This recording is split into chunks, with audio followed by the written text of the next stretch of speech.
Bonjour, très heureux de vous accueillir sur France-O, la bien nommée, pour les championnats de France sprint d'aviron. On est à Mantes-la-Jolie, à une cinquantaine de kilomètres à l'ouest de Paris, tout près des bords de Seine. Et nous allons vivre une journée extraordinaire, rythmée aux courses sur 500 mètres. Pour commenter cette course en notre compagnie, Julien Vallat, international français, 10 fois champion de France en 8. Julien, bonjour, on va vivre aujourd'hui quelque chose d'extraordinaire. Bonjour Alexandre, bonjour à toutes et à tous. Effectivement, un format un petit peu original qui change du format olympique classique des 2000 mètres, avec des courses forcément plus denses, plus serrées et du suspense à tous les niveaux. Et du spectacle surtout, préparez la photo finish. Allez, on se met au départ, c'est parti pour 1 heure d'aviron non-stop. Voilà donc ce bassin de Mantes-la-Jolie avec les bords de Seine à droite et puis ici le départ des 500 mètres, Julien, avec cette course, vous l'avez dit, sur un profil un peu particulier, 500 mètres. Bon, c'est à mi-chemin entre un 400 et un 800 en athlétisme. C'est un petit peu ça, Alex. Effectivement, on est sur un format qui est beaucoup plus court, avec, selon les embarcations, un temps de course, on va dire, entre 1 minute 18 à peu près pour les skis, voire un petit peu, les 8, 8. pardon, voire un petit peu mieux, et peut-être autour de 1 minute 30 pour les bateaux les moins rapides. En tout cas, on va avoir des belles explications, puisque dans toutes les embarcations, on prévoit déjà de beaux duels et on prévoit de faire chauffer la photo finish. Oui, nous aurons également Benoît Durand qui recueillera toutes les impressions de ces finales. Et nous allons commencer par le 400 barreur. Messieurs, vous voyez, un aviron par rameur, 4 dans le bateau et 100 barreurs. Donc pas de barreur pour ce bateau qui pèse 50 kilos environ, de 12-13 mètres. Tout à fait, Alexandre.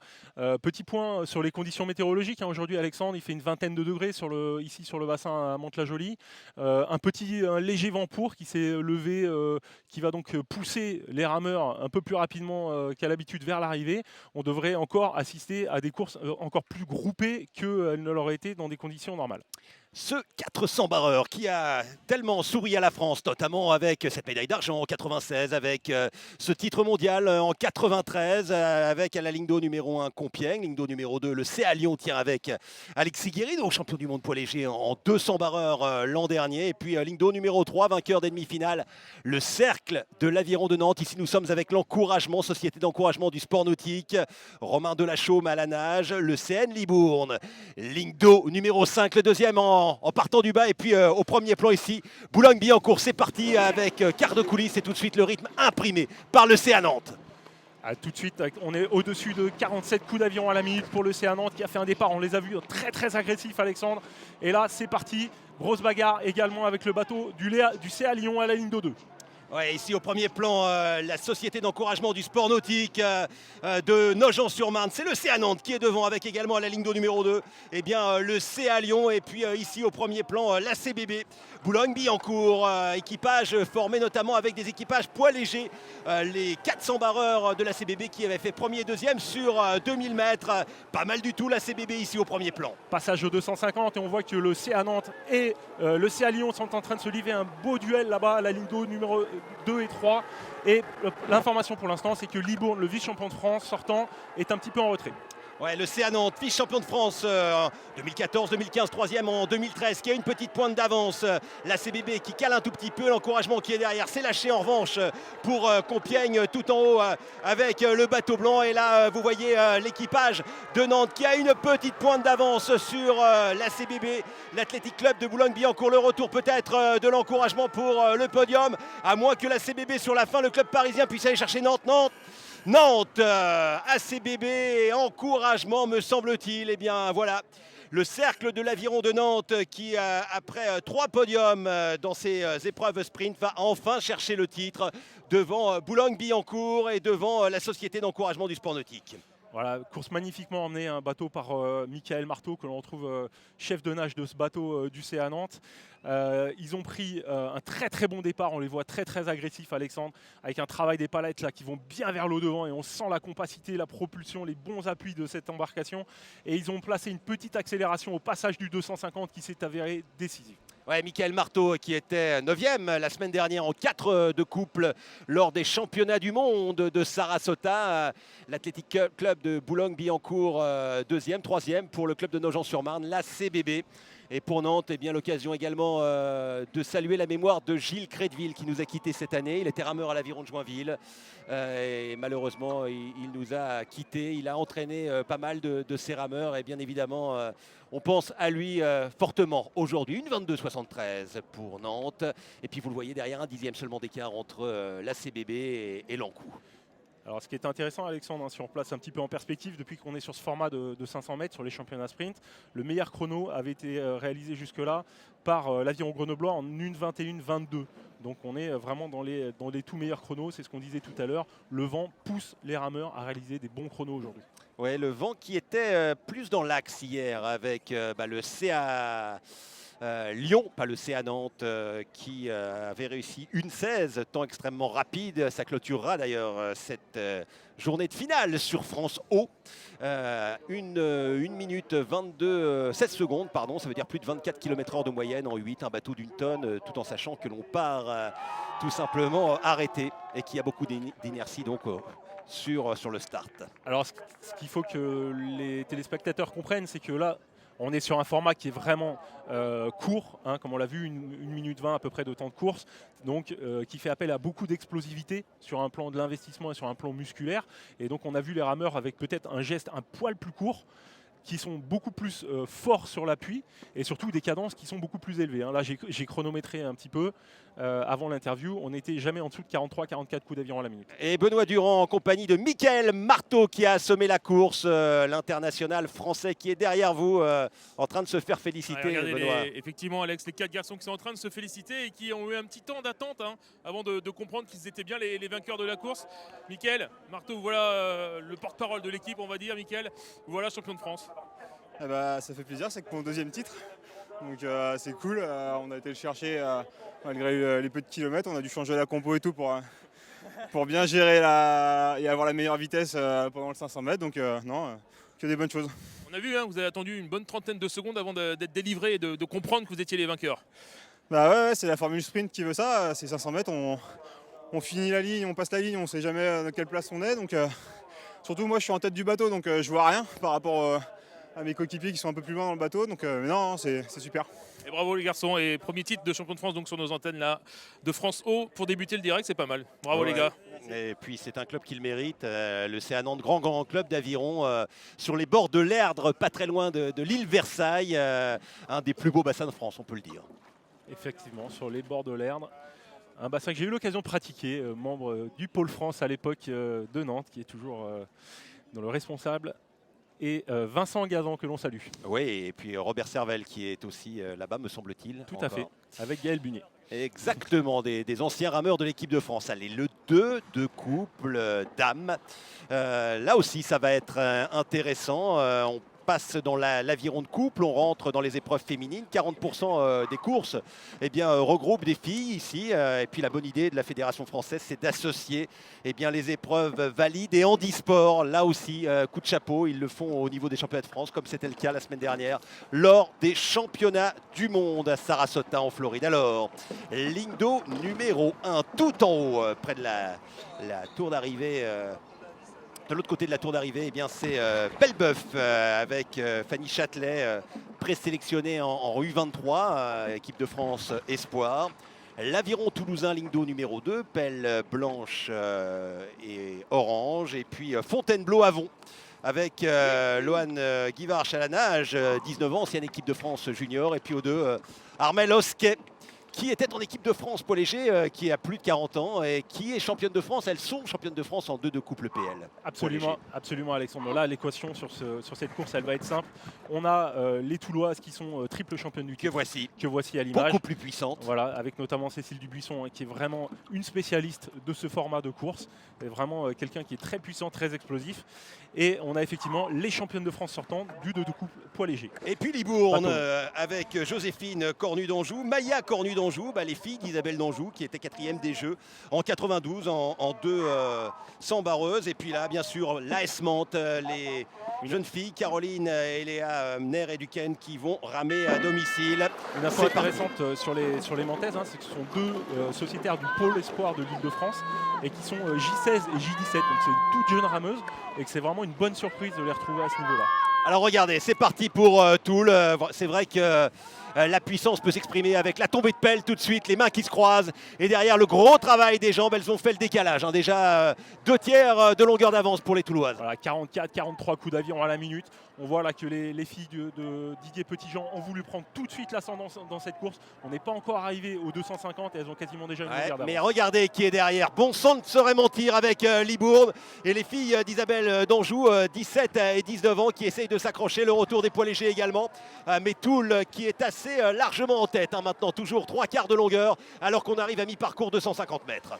Voilà, Maya Cornu d'Anjou qui a eu un petit souci physique cette année, qui a été blessée et qui revient bien là sur ce championnat. C'est une bonne chose pour relancer cette jeune rameuse. Et attention tout de même aux rameuses de Fontainebleau qui vont finir fort, je le sens. Elles vont venir se battre avec les Libournaises pour la médaille d'argent. Ouais, vous avez Libourne également. Alors vous l'avez dit, la famille Petitjean. Il y a eu la présidence, l'entraînement, les médailles comme rameur. Je crois même que Toul avait gagné une médaille d'argent ici en 4 barrés en 90. Et puis vous voyez l'enlevage avec le retour des filles de Fontainebleau avant.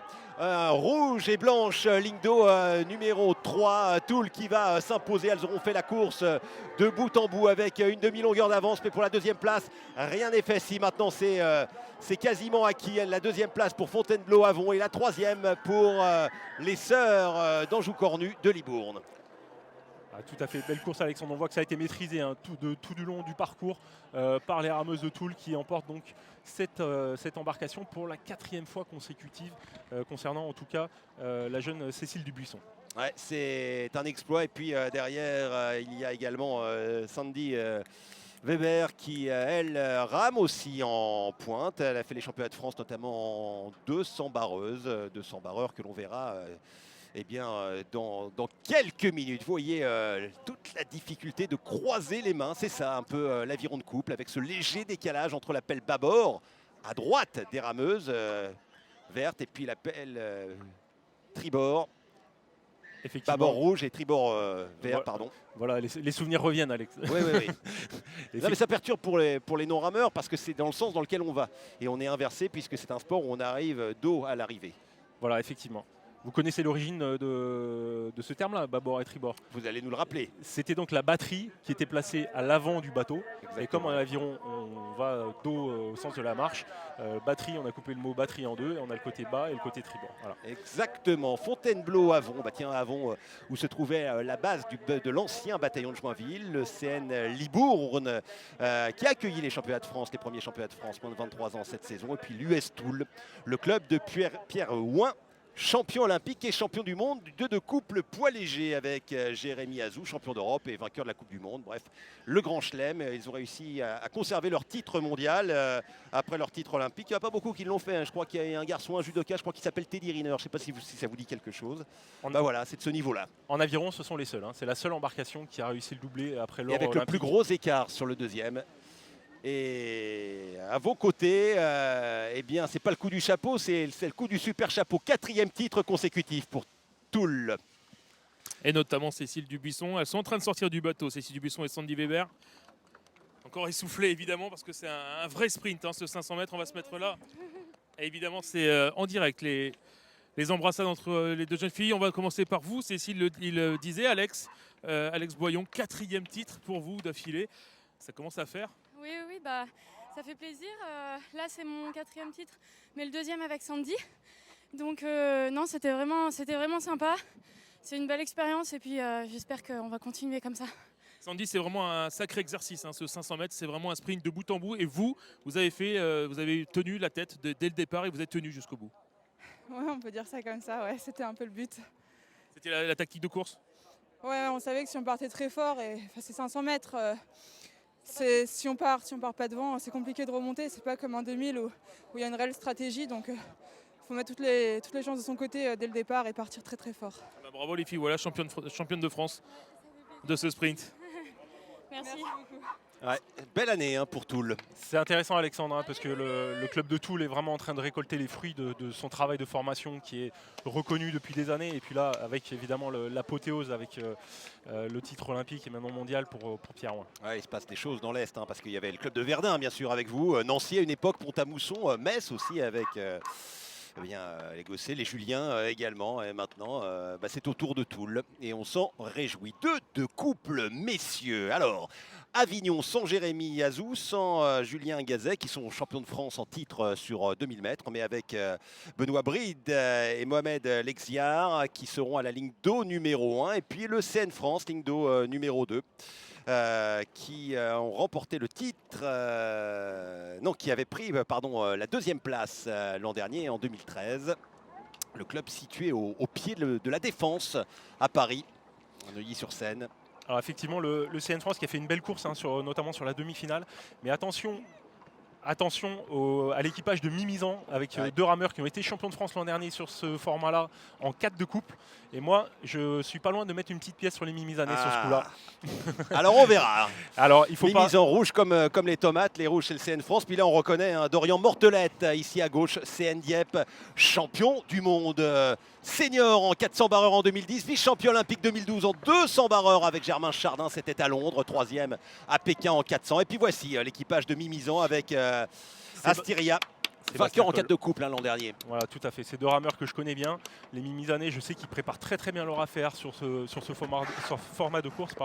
Et ils vont être là, il faudra compter sur eux vraiment pour la gagner. Villefranche régulièrement placé, vice-champion de France 2013, champion de France 2015. Et puis le CN Taloir. Beau petit club situé en face de Sevrier sur le lac d'Annecy. Pas mal de clubs, le CN Annecy, Annecy-le-Vieux. Voilà, c'est un des lieux magnifiques avant de prendre la route pour Thônes et pour la Clusaz. Eh bien, il y a Taloir, mais là, c'est une autre histoire, un autre sommet, la finale du 2 de couple messieurs.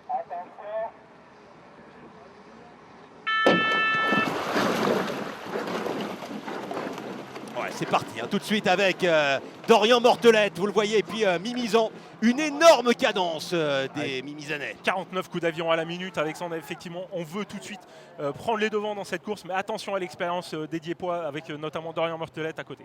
Ouais, et puis pas mal non plus du côté de Villefranche, où on a mis la petite pointe devant à la ligne d'eau numéro 5, Mimizan à la 4, Dorian Mortelette un peu derrière, le CN France également avec le bateau empareur jaune, ligne d'eau numéro 2.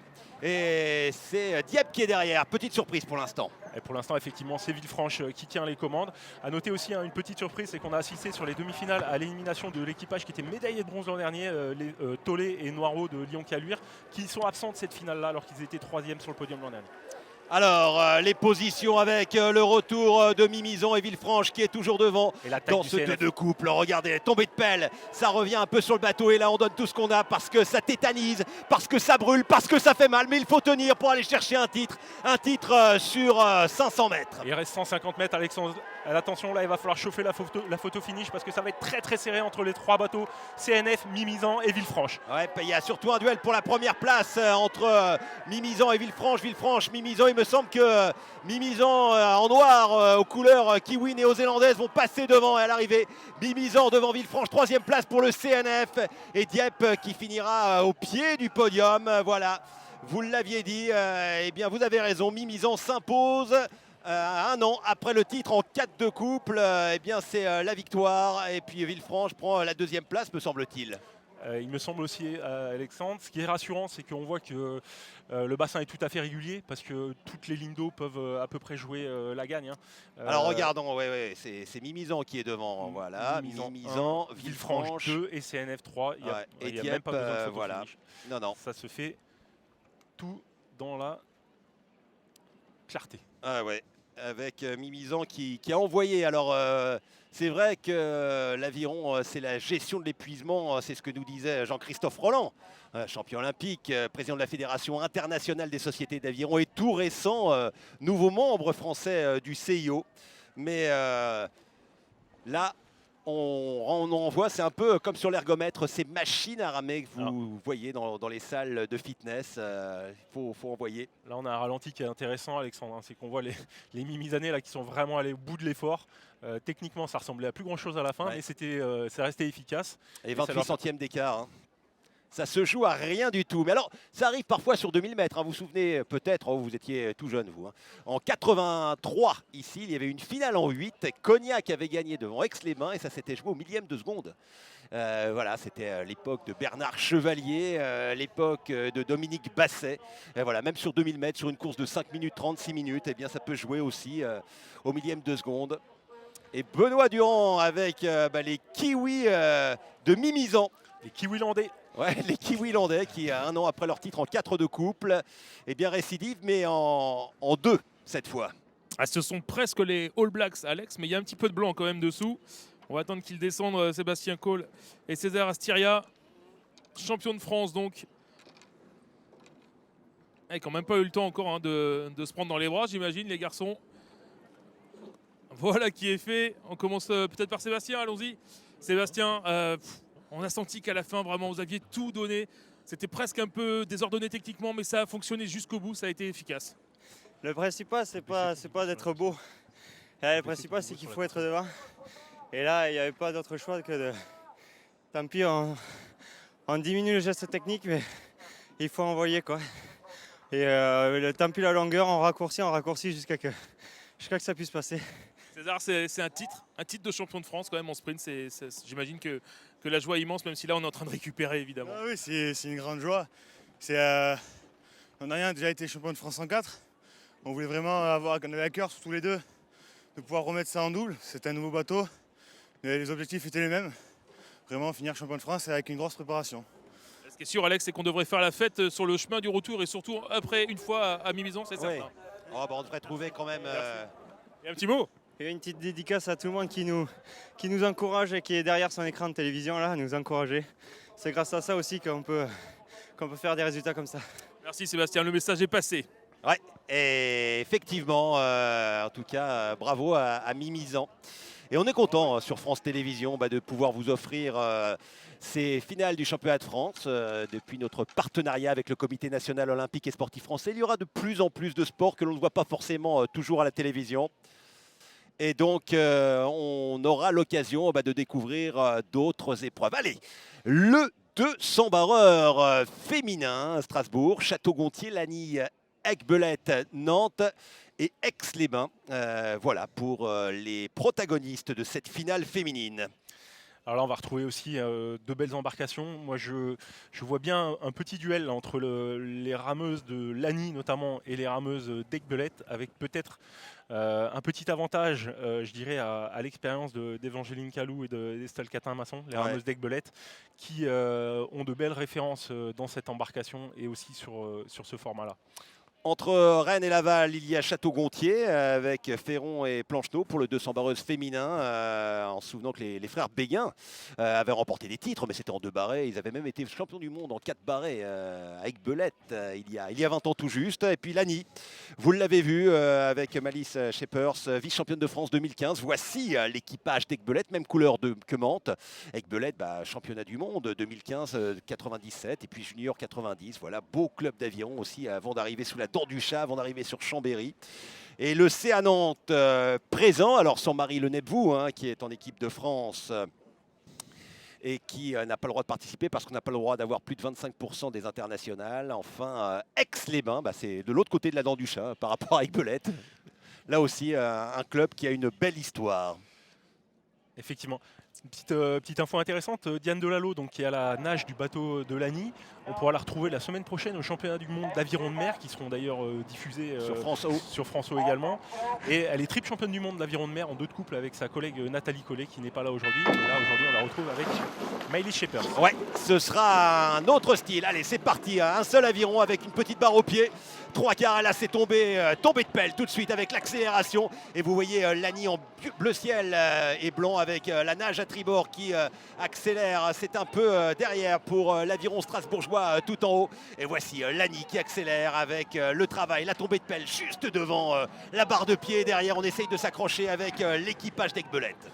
Gros départ des Latiniaciennes, mais il semblerait que maintenant les rameuses d'Aiguebelette soient en train de refaire leur retard. Alors une petite information aussi, le 200 barreur, il y a une dimension à prendre en compte, c'est la direction, puisqu'on est dans des couloirs qui font 10,50 m de large. Il faut arriver à faire passer les 2 pelles, l'embarcation et rester à peu près au milieu du couloir, sinon ça peut vite devenir compliqué. Allez, Lagny qui en remet une petite couche maintenant avec la réaction d'Aiguebelette. Aiguebelette, les filles qui avaient pris la 4e place lors des tests nationaux, championnat de France bateau course, c'était à Casaubon au mois d'avril sur 2000 mètres. Elles Elles ont une toute petite pointe d'avance, mais alors là c'est un mano à mano.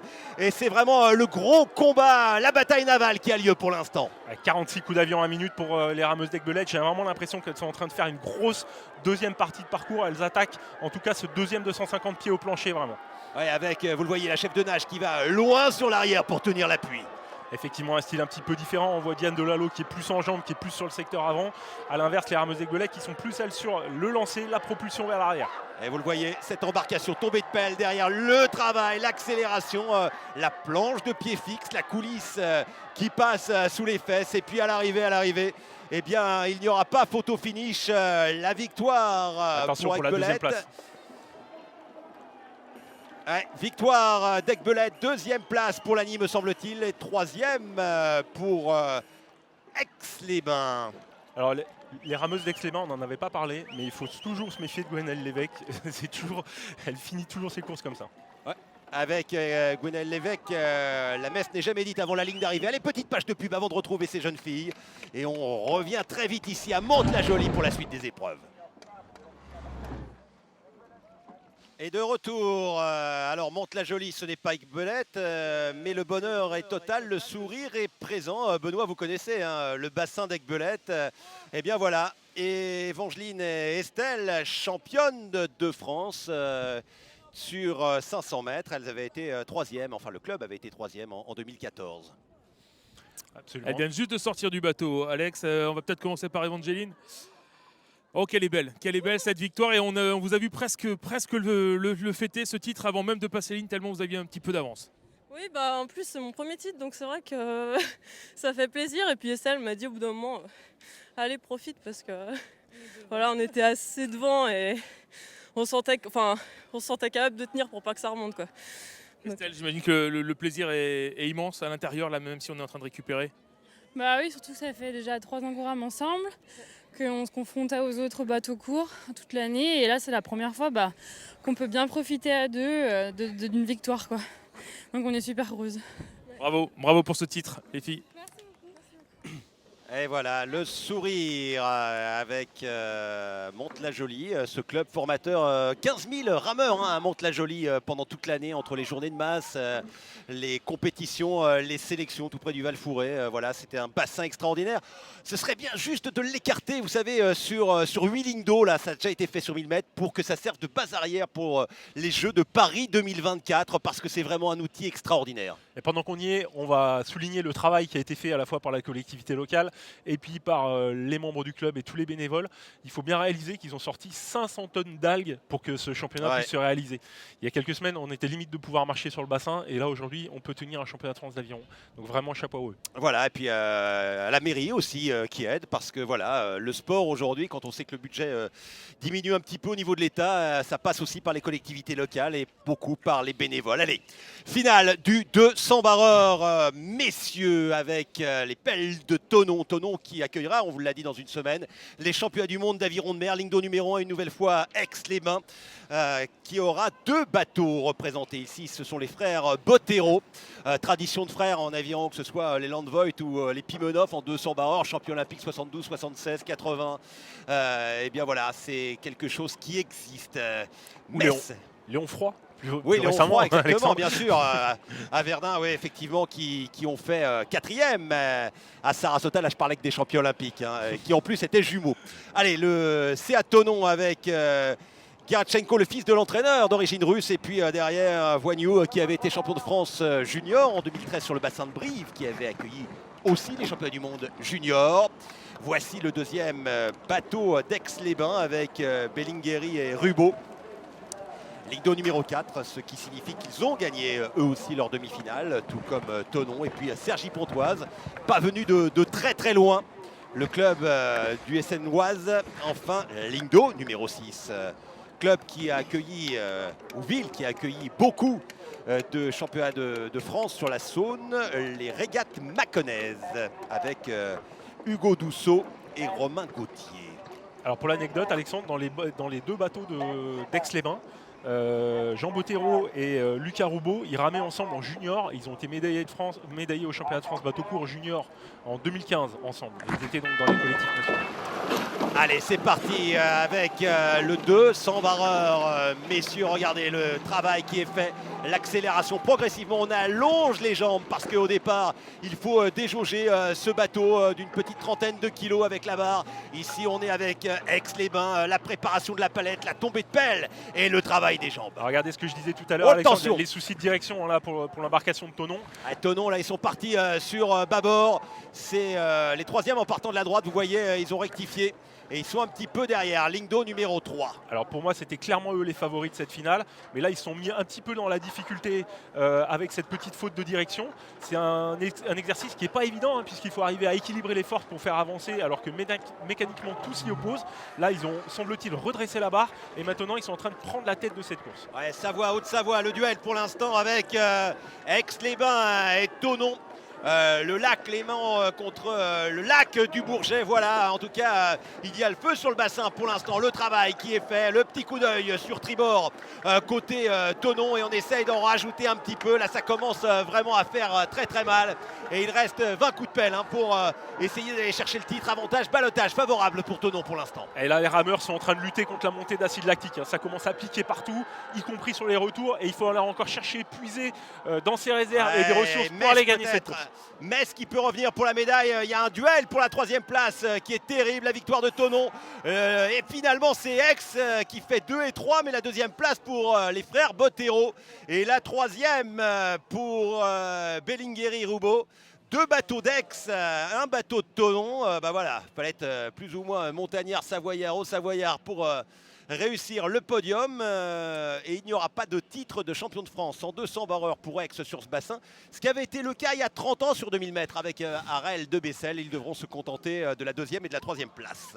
Alors ce qui est intéressant, c'est qu'Adrien Voignou, là, qui rame avec Dimitri Garachenko, c'est un jeune qu'on a vu passer dans les collectifs moins de 23. C'est un vrai potentiel, un vrai gabarit. Il est grand, hein. Voilà, il est très grand et très costaud. Il avait quelques petits problèmes à vraiment exploiter tout son potentiel physique sur le 200. Mais là, il prouve que finalement, voilà, bien apéré, ça peut fonctionner. C'est le premier à franchir la ligne. Donc on sait que le gabarit d'aviron, la taille, ça aide, parce que c'est un rapport de force. Plus vous avez des segments grands, plus vous avez de puissance ou vous pouvez développer de force. C'est un rapport de levier finalement. Absolument, on est sur un sport mécanique. Alors l'évolution qui est quand même plutôt récente et qui est intéressante à noter, c'est que maintenant on arrive à jouer sur un paramètre de plus que ce qu'on pouvait faire auparavant, c'est-à-dire qu'on peut jouer sur la longueur des pelles, le levier intérieur, etc. Ce qui fait qu'on arrive plus facilement à associer des rameurs de différents gabarits que ce qu'on pouvait le faire il y a encore 15 ou 20 ans. Ouais, mais c'est un peu compliqué quand même en pointe. En pointe, c'est un petit peu compliqué, mais on le voit notamment si on prend le 8 allemand, le rameur numéro 5, il était beaucoup plus petit que ses collègues, il n'était pas forcément dans le morphotype qu'on peut connaître habituellement. On pouvait auparavant voir des rameurs plus petits, mais généralement ils étaient nage ou 2, ou plus souvent fine pointe, 7 ou 8, pour tenir un peu le bateau. Et on a vu aussi le néo-zélandais Robert Manson qui a battu le record du monde cette année en réalisant 6,30. C'est un rameur qui est quand même, il fait 1m85. Alors pour le commun des mortels ça paraît grand, mais dans l'aviron ça reste relativement petit quand même. C'est vrai. C'est vrai. Et Thonon, où nous serons la semaine prochaine pour les championnats de France d'aviron de mer. Championnat du monde, Alexandre. Championnat du monde, pardon, d'aviron de mer. Oh là là, je vois petit sur France O. Eh bien, Thonon qui s'impose. Et Benoît, il y a du gabarit à côté. Je me sens tout petit là, à côté d'Adrien notamment. Deuxième ligne. Et Dimitri, on va se tourner vers la caméra, les garçons, pour faire ça tout beau, tout propre. On commence par vous, Adrien. Quel titre, et on a eu un petit peu peur quand même. On va revenir sur le début de la course avec un petit problème au début. Ouais, c'est parti serré et puis c'est un bassin assez technique, du coup on n'était pas à l'abri de 2-3 petites erreurs. Et après on a reçu faire l'effort dans les bouées rouges, on a réussi à décaler quoi. Voilà. Une petite frayeur, Dimitri, mais à la fin une grande joie, j'imagine, de décrocher ce titre de champion de France. Ouais, c'est sûr, je vous avoue, j'ai pas trop regardé la course, j'étais vraiment concentré. Ah bon? Je voyais pas du tout mes adversaires. Donc je suis vraiment très content. Ça reste vraiment un format très spécial quand même, ce sprint, c'est 500 mètres, faut tout donner, c'est vraiment... la moindre erreur se paye. La moindre erreur se paye, donc c'est sûr, c'est une certaine tension quoi. La petite erreur de direction au début, c'est qu'on en met presque un peu trop. Non, c'est même pas ça. Là, c'est un peu de vent qui est un peu de trois quarts. Du coup, ça nous pousse. Et puis, ouais, sur le départ, ouais, on a bien réagi. Mais sur le départ, on a toujours un peu ce petit souci de direction. Mais c'est pas. Des fois, c'est moins dramatique que d'autres. C'est bien réagir en général, de décrocher le titre à la fin, c'est que vous avez bien réagi a priori. Ouais. Ouais, c'est sûr. Bravo pour ce titre. Ah, mais Adrien, ouais, il est modeste, mais il y a quand même des watts. Hein. Je pense que quand il appuie sur la planche de pied, ça doit faire un petit peu mal. Vaut mieux éviter de mettre les pieds en dessous, comme disait. Oui, c'est ça. Le 4 de couple senior femme. Annecy, Melun, Aiguebelette, une nouvelle fois le CA Nantes encore, le CN Rouen club qui n'est pas très loin finalement, il suffit de descendre la Seine, et puis nous aurons également Chambéry, voilà, beaucoup de clubs de Savoie qui sont représentés. Alors là c'est Annecy, Haute-Savoie, tout près de la base des Marquisats où il y a une piscine, et puis la Fédération française de ski, le CN Melun. Qui sera à la ligne d'eau numéro 2, club de Seine-et-Marne. Et puis ligne d'eau numéro 3, Aiguebelette encore, vice-championne de France l'an dernier, derrière l'aviron de la Marne-Joinville. Susanna Duncan, la Britannique, chef de nage. Ici, nous sommes avec le CA Nantes, avec Tania Lanzaron, qui était dans les collectifs juniors, espoir, et puis Anna Pifto-Hurtin. Effectivement, qui était elle aussi dans les sélectionnés moins de 23, qui est une jeune rameuse, effectivement très talentueuse. Et à noter qu'il y a deux rameuses qui viennent de rejoindre le club, la personne de Gervaise Boulanger qui arrive de Dessines, qui est originaire de Saint-Quentin, et de Coralie Mangin qui elle arrive de Metz. Le CN Rouen qui est sur l'île Lacroix, à côté de la piscine de Rouen et de la patinoire, ligne d'eau numéro 5 au milieu de la Seine. Il y a du courant à Rouen, ici il y en a moins, mais c'est vrai qu'à Rouen, la Seine monte et descend. Et puis Chambéry ici au premier plan. Voilà, c'est parti, le 4 de couple, alors là, très technique. Et vous voyez ici le travail des filles d'Aiguebelette, préparation de la palette, la pelle qui revient à plat, et puis on prépare, petit mouvement de main, pour mettre ce que l'on appelle les pelles au carré. Alors les Nantaises ont fait très forte impression sur la demi-finale ce matin, Alexandre. Moi je réserve une petite chance aussi, peut-être pour une médaille aux Rouennaises qui m'ont semblé aussi très à l'aise dans leur embarcation techniquement. Donc attention à elles jusqu'au dernier moment. Ouais, les Rouennaises ici à gauche, tradition du 4 de couple plutôt masculin à Rouen, avec Thierry Renaud, avec Nous. Mais bon, c'était il y a quelques années, en se souvenant que le premier titre mondial d'aviron, c'était Duhamel Monroe en 62 à Lucerne, remporté justement par des rameurs de Rouen. Mais là, pour l'instant, eh bien, le cavalier seul, il est pour le CA Nantes qui compte une demi-longueur d'avance. Effectivement, on voit les quatre rameuses très agressives, les pelles qui vont vers l'eau devant, et tout de suite le travail des jambes. On est vraiment là au maximum de la propulsion. On a passé le 250 mètres, maintenant on rajoute une petite couche pour essayer d'aller se mettre à l'abri d'un retour éventuel. Avec Belette en troisième position. Finalement, on s'attendait en 4 de couple à un gros duel et peu d'écart. C'est peut-être la course où il y a le plus de différence pour l'instant, avec le CA Nantes toujours solidement aux avant-postes, avec une demi-longueur, 3/4 de longueur d'avance sur les filles de Rouen. Et puis derrière, Aiguebelette, la victoire, le deuxième titre déjà pour le CA Nantes dans ces finales. 3/4 de longueur devant Rouen, Aiguebelette, et puis derrière Melun qui prend la 4e position. Effectivement, très belle finale. Vous voyez ce que je vous disais par rapport aux Rouennaises. Elles avaient pris la 2e place de leur demi-finale derrière les Nantaises déjà. Mais clairement, c'était le 2e bateau. Du côté d'Aiguebelette, on vient prendre aussi une 2e médaille. On vient d'assister au titre du 200 barreur féminin. Là, une 2e médaille, c'est très intéressant pour le club. Ça vient concrétiser le travail de ce groupe. Et regardez, là on est en 3/4 coulisses, progressivement les pelles qui se préparent, qui tombent, et à cet instant on pousse sur les jambes sans brutaliser le bateau. Voilà, avec Selma Douadi qui était elle aussi internationale moins de 23 qu'on avait à l'image. Et là maintenant les Nantaises, et on voit la puissance notamment là au numéro 3 de Gervaise Boulanger, qui vraiment vient apporter toute sa compacité sur ses appuis et qui permet de déplacer le bateau un petit peu plus que les adversaires à chaque coup d'aviron. Quelles sont belles ces images, quelles sont vraiment impressionnantes de l'effort, de l'engagement. Ce sport si beau qu'est l'aviron. Et les jeunes filles de Nantes qui remportent leur 2e titre. Effectivement, donc je reviens sur Eric Belette un instant. Avec ses 6 filles médaillées, le titre tout à l'heure du 200 barreur, là la médaille du 4 de coupe, donc voilà, ça récompense le travail du club.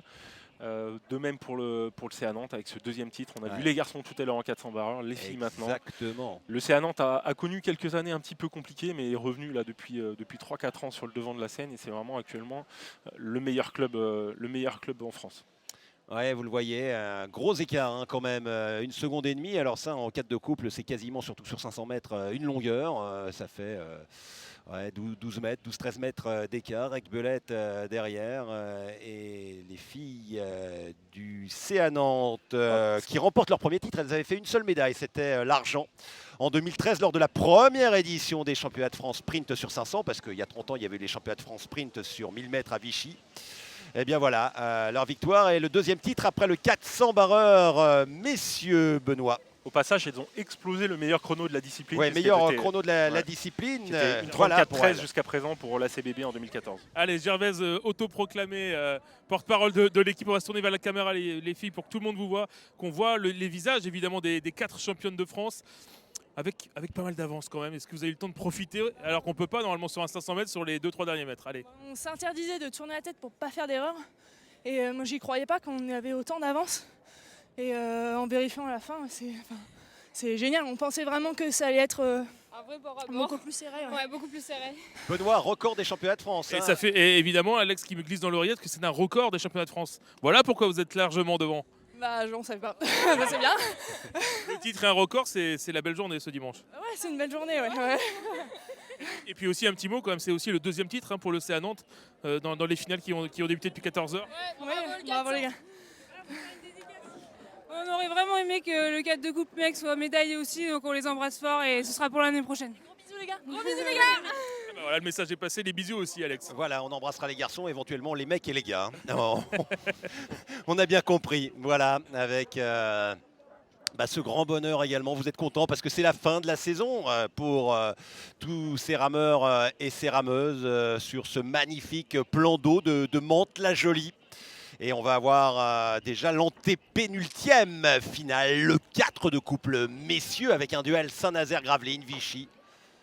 Brive, Villefranche et le SN Bergerac.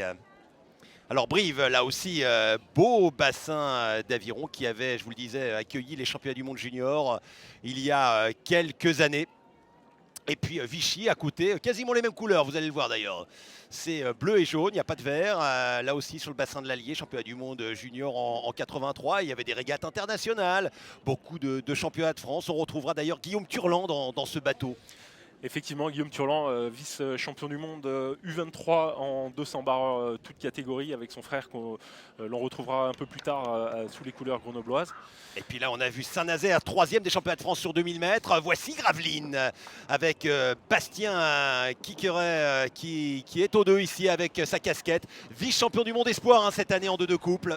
Tout à fait, jeune, très très prometteur, un vrai potentiel.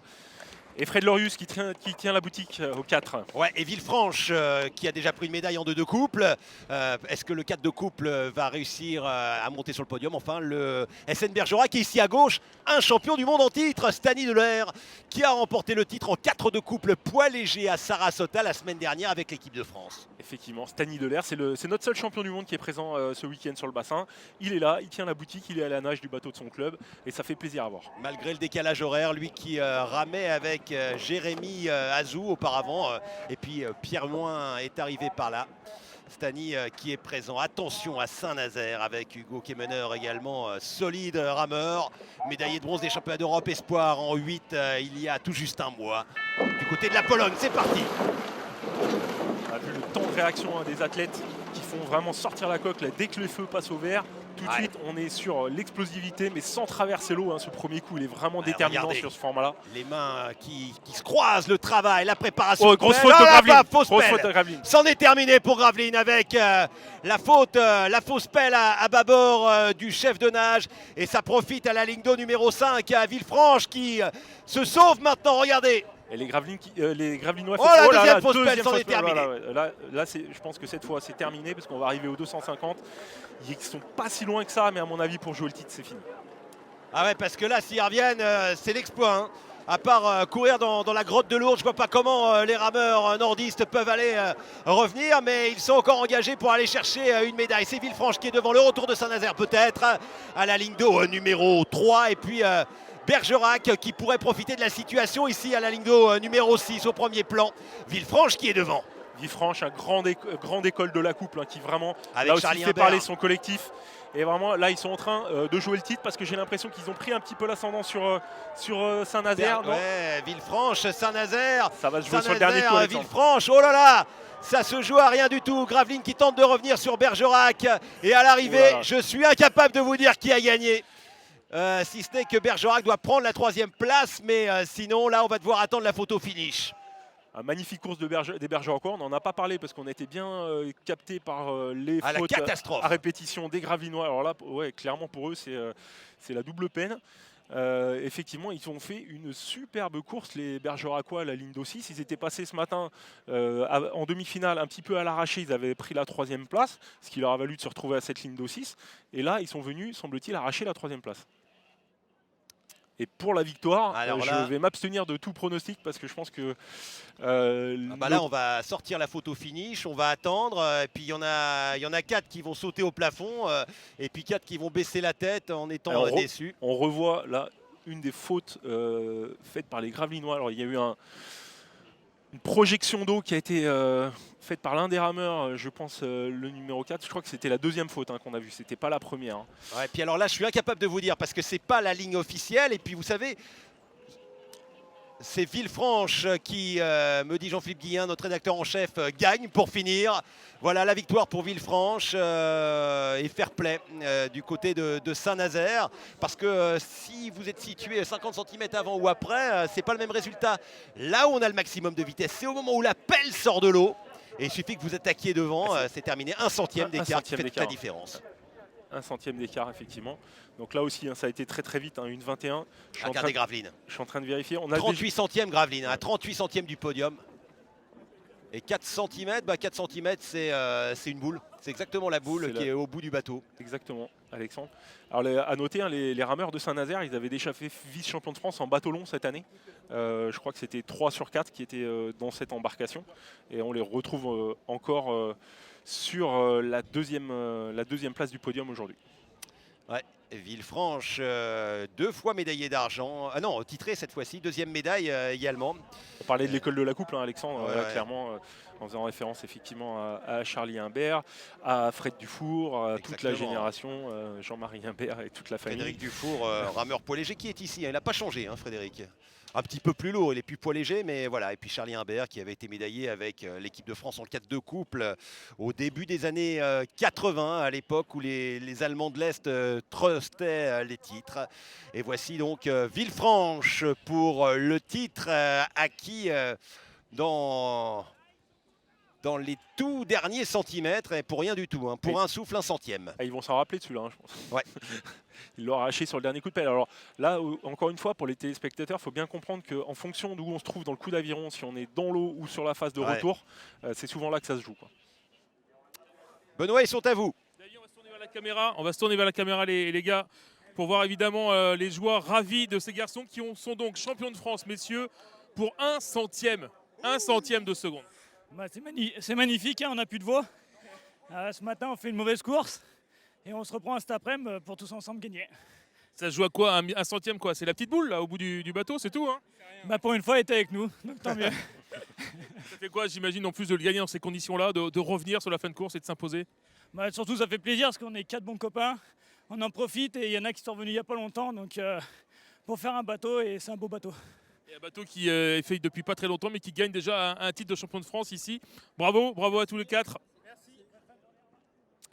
Voilà, et le 8 avec barreuse, ou 8 féminin. Ça peut être avec barreur aussi, oui d'ailleurs, parce que voilà, il n'y a pas de sexisme dans le barreuse, la barreuse ou le barreur. Et puis on va découvrir ces jeunes filles avec les championnes de France 2015 qui sont à la ligne d'eau numéro 1, la Société d'encouragement du sport nautique, chef de nage. Il y a Pauline Lotti qui est dans le bateau, Lilou de Lavière, voilà, des filles de rameurs d'équipe de France. pour le club qui est le seul à avoir l'autorisation de mettre du bleu-blanc-rouge sur les pelles, parce qu'à Henley, ils avaient concouru contre un bateau en course à élimination directe qui avait les mêmes couleurs, et donc comme le bateau était anglais et que l'encou était français, eh bien on a changé la couleur des pelles. Voici Bayonne, Lingdo numéro 2 en bleu ciel et blanc juste derrière. Et puis ici Grenoble, championne de France 2013, championne de France sur 2000 mètres, peut-être favorite, avec eh bien l'équipe de Joinville, la Marne-Joinville, Lingdo numéro 4. Effectivement, Alexandre, l'équipage de l'aviron grenoblois, c'est un petit peu l'épouvantail de cette discipline. Elles sont championnes de France, 2 bateaux longs avec un écart monumental. Ce matin, elles ont dominé encore la course vraiment de la tête et des épaules. Et on les attend prendre tout de suite les commandements de cette finale. Et Villeneuve-sur-Lot, Lingdo numéro 6, Lingdo numéro 5, on n'oubliera pas Boulogne-Billancourt, championne de France l'an dernier sur 500 mètres. Voici Grenoble, entraînée par Alain Ouaché, gagne sur 2000 mètres. Elle met un deuxième bateau, également 4e en 8, ce qu'avait fait ici en 90 l'émulation nautique de Boulogne d'ailleurs, 1er et 4e chez les garçons en 8. C'était sur 2000 à l'époque, là c'est du 500 mètres. Allez, le gros départ dans cette finale du 8 féminin. La machine s'est mise en route et là tout de suite on va aller chercher la plus grande vitesse, chercher la pointe de vitesse dans ces embarcations. 45 coups d'aviron pour les grenobloises. Vraiment, on fait parler la puissance. Et attention, les joinvillaises ont aussi une très très belle embarcation. Ouais, avec notamment dans cette embarcation Pauline Tollard-Rossignol qui est allée au 3e siège, 3e position. Voilà, regardez pour l'instant le duel attendu entre Grenoble, Joinville et Boulogne-Billancourt. Bayonne un petit peu derrière, ce qui est surprenant pour les vice-championnes de France 2000 mètres. Et les grenobloises qui a 48 coups d'aviron à la minute, sans leurs internationales Noémie Cobert et Laura Tarantola, qui sont en train de s'envoler vers la victoire. Ouais, mais qui s'envole, attention quand même, parce que derrière, il y a Joinville qui est pas loin et ça se rapproche aussi du côté de la CBB. Boulogne-Billancourt ici au premier plan. Rien n'est fait, rien n'est fait dans cette finale du 8 féminin. Effectivement, la belle bataille, on voit tout de suite. Et là, effectivement, ces 2 embarcations. Et là, le coude à coude entre la CBB et l'aviron qui est pas mal. Ouais. Ça tombe du côté de la CBB avec la tombée de pelle, le gros travail. On pourrait avoir une énorme surprise, Alexandre. Non, il va y avoir quand même Grenoble devant la 2e place pour la CBB, peut-être la 3e pour Joinville. En tout cas, les Grenobloises en fin de parcours s'envolent pour aller chercher le titre. La 2e place pour Boulogne-Billancourt et la joie, l'explosion pour les filles de Grenoble. Ouais, voilà, ça vient encore une fois récompenser le travail de ce groupe, c'est ce que je disais. Là, elles s'alignent, elles n'ont pas leurs meilleures rameuses du club qui sont absentes, qui ne sont pas alignées sur ce championnat-là. Et donc ça montre un petit peu le collectif. Être capable de sortir un bateau comme ça sans les 2 meilleures rameuses du club, c'est quand même exceptionnel. Et ça fait des années quand même que l'aviron grenoblois sort des rameuses de très haut niveau. Le travail d'Alain Ouaché qui est entraîneur depuis de longues années. On rame sur l'Isère et on fait connaître la misère à ses adversaires. Voilà la logique, la morale un petit peu de l'aviron grenoblois. Et très honnêtement, je ne m'attendais pas franchement à cette configuration de course-là. Je pensais que même sur un format aussi court, je pensais que les grenobloises feraient peut-être un écart un petit peu plus significatif. Donc c'est tout au crédit des 2 autres embarcations qui ont joué vraiment le coup. Ouais. Alors après, ce sont des rameuses de 2000. Donc on sait également que plus c'est long et plus ça peut leur permettre de faire la différence. Elles se sont astreintes à une préparation un petit peu spécifique. Elles sont allées courir la Ligue des Champions là, qui a vu le jour en Allemagne notamment, comme l'a fait du côté de Berlin, voilà, dans du cette côté de très Berlin, belle ville. Comme l'a fait le CA Lyon qu'on va retrouver dans la finale suivante. Le CA Lyon a gagné. Donc voilà, il y a eu la volonté dans le club de mettre une dynamique autour de ce format spécifique. Bon, ça paye aujourd'hui effectivement. Et les Grenobloises présentes, alors que là c'est un équipage vétéran de Mantes-la-Jolie qui vient de passer en 4 barrets, une embarcation qui n'est plus olympique depuis 92, depuis les Jeux de Barcelone. C'était le bassin de Bagnoles qui accueillait d'ailleurs les épreuves d'aviron. 7 bateaux français finalistes Ça ne nous rajeunit pas. 92, c'était les Jeux de Barcelone. La France était candidate pour l'organisation des Jeux avec Paris. Et si les Jeux s'étaient tenus à Paris en 92, c'est le bassin de Mantes-la-Jolie précisément qui était pressenti pour accueillir les épreuves d'aviron. Voilà, on vous laisse en compagnie de 9 jeunes filles et de leur barreur qui, selon la tradition, va être jetées à l'eau. Benoît. Alex, on va jeter un petit coup d'œil évidemment à la sortie du bateau. Ah Ça va faire du bruit à 8 évidemment et ça bouge beaucoup là sur le ponton. Et Martin le barreur qui se met évidemment avec les jeunes filles. Est-ce qu'il va tomber à l'eau? La réponse, pas tout de suite, elles vont le prendre. On mettra ça de côté peut-être pendant l'autre course. Ou elles le feront après la cérémonie protocolaire. Rassurez-moi, Alex, les alligators de Sarasota n'ont pas Non, fait ils le sont pas voyage là. jusqu'à C'est vrai qu'à Mantes-la-Jolie. Sarasota, en Floride, lors des championnats du monde, il y avait des alligators dans l'eau. Ça peut être un peu surprenant. Peut-être qu'à Strathclyde, l'an prochain, lors des championnats d'Europe d'aviron, il y aura le Loch Ness qui va aller du côté de Glasgow pour les premiers Jeux européens. Bon, les filles, alors ça va être tout le monde. Il y a des larmes, Alex. Il y a des larmes derrière. Là, on se cache, mais il y a des larmes de joie énormes. On va se tourner un tout petit peu vers la C'est caméra. l'année de Grenoble en 8. Hein. Eh ouais. Quelle victoire, on le sait, qu'il y avait encore une ou deux jeunes filles qui n'étaient pas forcément là. Eh bien, il y a du potentiel quand même à Grenoble avec ce titre. Ouais, le 8, dès qu'on sait qu'on le fait à Grenoble, quel que soit l'équipage, on le bosse vraiment à fond tous les soirs. Et on a vraiment progressé. C'est vrai qu'on a un équipage qui a changé de moitié depuis les championnats en juin. On avait réussi à s'imposer. Et c'est vraiment une énorme fierté d'avoir pu s'imposer toutes les 8. C'est trop d'émotions, c'est trop cool. Franchement, c'est génial. Un petit mot? C'est la relève, c'est le mélange des générations et c'est une belle émulation pour tout le monde et on veut que ça continue et que ça donne envie à toutes les Grenobloises de venir nous rejoindre. Bravo pour ce titre. Est-ce que Martin Cuy va finir est-ce que Martin va finir à l'eau? Bouilli. Je sais pas. Il n'y avait pas forcément l'idée au départ, peut-être Alex, mais d'un coup là maintenant. Mais on est un peu vicieux, on le rappelle, hein, on est là pour ça. On est là pour ça, Martin, désolé. Allez, on s'excuse à l'avance. Allez, pour la grande finale du 8, messieurs. Et l'aviron toulousain qui sera à la ligne d'eau numéro 1. Là aussi, grand club d'aviron avec à côté.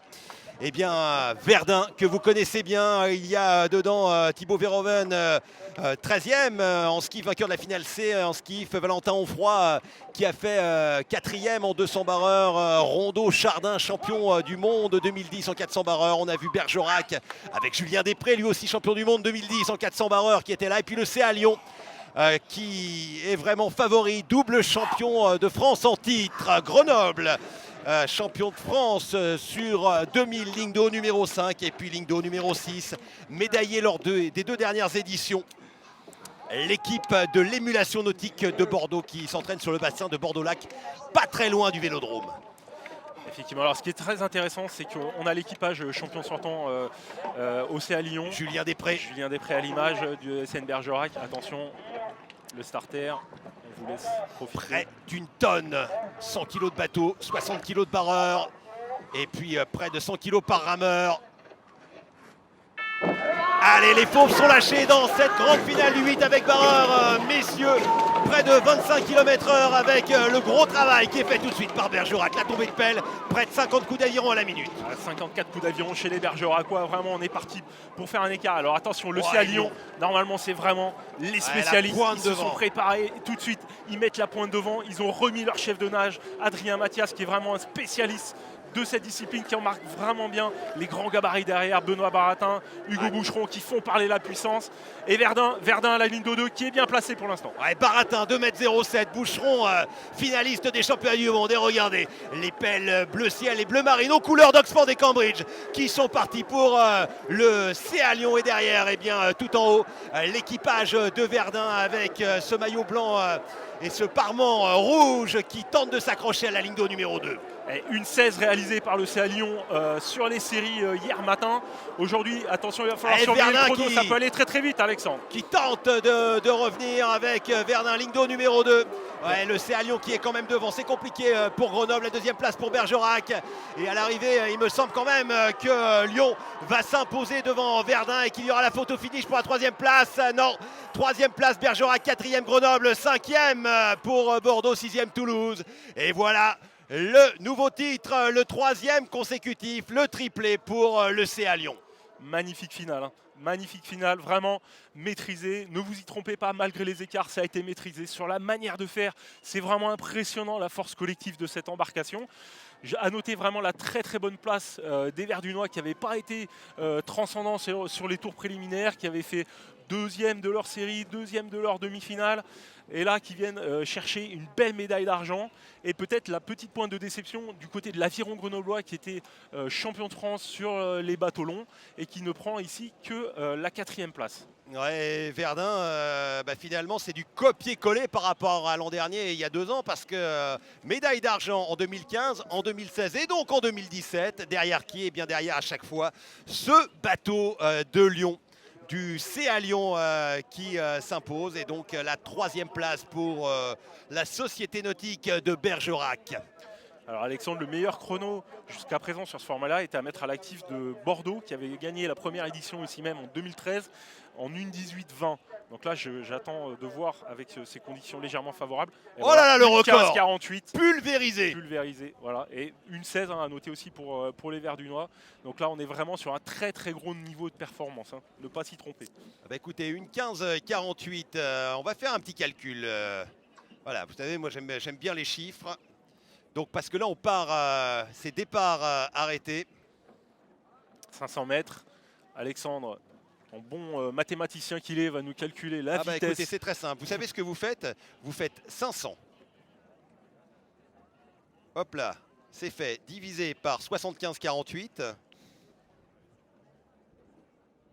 C'est égal à 6,1 et fois 3600. Et à l'arrivée, vous avez du 23 km 84 de moyenne. Départ arrêté. Vous imaginez un petit peu, on est à, voilà, à un moment, on est à plus de 25 km/h. On a vu Benjamin Rondeau, champion du monde 2010, qui était là, qui félicitait ses copains. Et voilà, ce CA Lyon qui bat le record, 1:15:48. Un record pulvérisé, un vent qui est favorable, mais c'est pas encore la tempête, hein. Alors, il faut savoir aussi que, par exemple, quand on met les pelles au carré, quand vous avez 8 pelles comme ça, vous êtes presque à 1 mètre carré, donc ça fait un mini spi. Ça crée de l'importance. Ouais, ça crée de l'importance pour aller vers l'avant. Mais là, on voit vraiment que ce sont des rameurs. C'est pareil, on parlait tout à l'heure de collectifs d'école de la couple, etc. Alors 007 sur le bateau. Le Goldfinger a frappé, on peut dire ça. Et voilà, c'est un groupe mené par leur entraîneur Jérôme Prabono qui fait un gros travail. Il y a un vrai collectif, on les a vus aussi tout à l'heure en 400 barreurs, même si ça leur a moyennement souri, mais il y a vraiment un gros collectif et ils savent vraiment se préparer spécifiquement pour cet objectif. Et dans la manière de faire, on voit qu'il y a vraiment quelque chose qui a été créé, il y a une vraie dynamique, un vrai savoir-faire. Ouais, puis Benoît Baratin qui va sortir avec ses 2,07 m là quand il va se déplier du bateau. Vous allez voir Benoît, vous allez le reconnaître facilement, hein. En tout cas, je vous attends venir, Alex, avec la différence de taille avec moi, notamment avec Benoît Baratin. Ouais, même avec tout le monde, hein. En tout cas, là, c'est 3 titres consécutifs sur 500 mètres pour cette embarcation du CA Lyon qui a remporté la compétition européenne sur 350 mètres. On va peut-être attendre, Alexandre, que tout le monde soit là ou on va débuter directement avec Benoît? Allez-y. Benoît, je ne sais pas si on vous a mis au courant. Alors déjà, du titre de champion de France, ça, vous étiez au courant, merci. Mais du chrono, 1:15:48, record de France pulvérisé de plus de 2 secondes. 1:15:48, record de France. Ouais, c'est l'aboutissement d'un travail collectif avec le groupe. On est 8 là, mais il y en a beaucoup qui sont absents pour blessure. Et c'est grâce à notre coach qu'on arrive à performer autant. C'est difficile de dire ça sur du sprint sur 500 mètres, mais on a eu l'impression qu'il y a eu quand même beaucoup de maîtrise de la part de toute l'équipe. Ouais, on avait une vitesse de pointe, je pense, qui est assez impressionnante, qui nous permet de vite de lever la coque. Quand même 1 tonne à lever et ça nous permet d'aller vite. C'était une bonne baignade à Maëva, a priori, non? Il lui reste encore une course pour gagner, Maëva. Ouais. Elle est encore en liste. Bravo pour la performance, les garçons. Bravo. Voilà. Merci d'être venu. Voilà, et Benoît, on vous devinait au milieu. En tout cas, bravo à Lyon. Alors, la bonne idée de ces championnats de France, c'est d'associer les compétitions valides et handisport. Et on voulait vous montrer une course handisport, c'est le skiff messieurs. Il y avait 5-6 embarcations au départ. Et regardez, alors, il y a les épreuves tronc-bras, c'était la course open avec Vichy Jean-Rohan Chocho qui est parti parce que lui, il ne peut pas utiliser ses membres inférieurs. Et puis derrière, eh bien, les 5 autres adversaires partaient 20 secondes derrière sur ce 500 mètres. Alors certains sont amputés, membres inférieurs, vous le voyez. Et c'est une bonne chose d'associer ces compétitions lors des compétitions valides.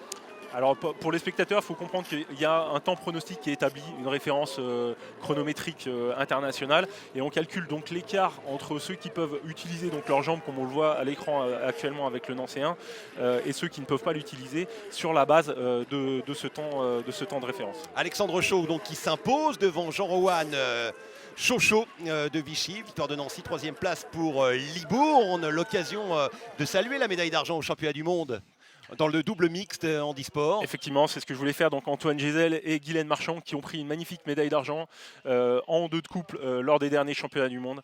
Félicitations à eux. Voilà, et en se souvenant qu'aux Jeux de Rio, la France avait pris également une médaille avec Perle Bouge et Stéphane Tardieu, les Jeux paralympiques qui seront également ceux de Pyeongchang sur France Télévisions. Voilà, on était vraiment ravis d'être en direct avec vous de Mantes-la-Jolie pour ces finales. Merci à toute l'équipe de Nefertiti qui a réalisé cet événement.